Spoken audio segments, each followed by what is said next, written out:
Okay, cool. So we're going to start with the AudioBox VSL. Our first USB interface was the AudioBox USB. That one's sitting on my desk. Right, great. And if you've seen it before, you can see clearly we've cosmetically we've upgraded the front. This is the evolution to the new USB interface. Big upgrade to the preamp is the X-Max mic preamp. Okay, this is what we use on all of our Studio Live family, all the Fire Studio family. Pretty much any of our interfaces have the X-Max mic preamp. Some of the new two preamps I'm going to show you in a little bit have an X-Max front end. A converter upgrade as well. This is a 96K recording interface, whereas the USB was on the 48. This is the USB 2.0, whereas that's 1.0. So it's a little bit faster transfer protocol. We come in a 22, which is the 2 in, 2 out with MIDI interface. We have the 44, 4 in combo jack, 4 out with the MIDI interface.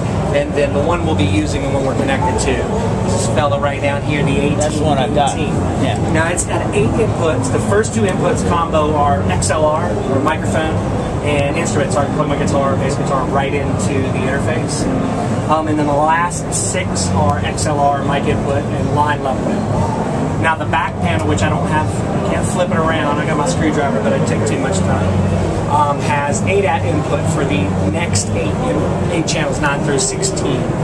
We have a D8, Digimax D8, so preamp, X-Max preamp to digital 8-channel converter to ADAT input. Then SPDIF would be 17 and 18.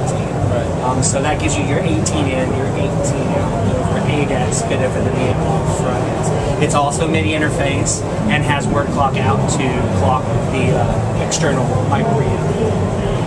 What sets these guys apart, why we call them AudioBox, the channel count, and VSL, is it has a virtual Studio Live application.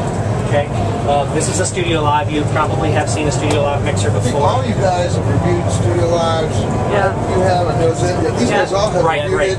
This is the 1602, the baby brother of the 1642 and the 2442. We took the fat channel, the high pass filter, gate, compressor, EQ, and we put it into this application. So what you're looking at here, the inputs and outputs, and also the DAW returns for the application for the Virtual Studio Live, this guy right here. And what I can do is I've got fat channel control, double click, you see I've got the high pass, gate compressor, and 3-band EQ. And if we go over here, click on this guy,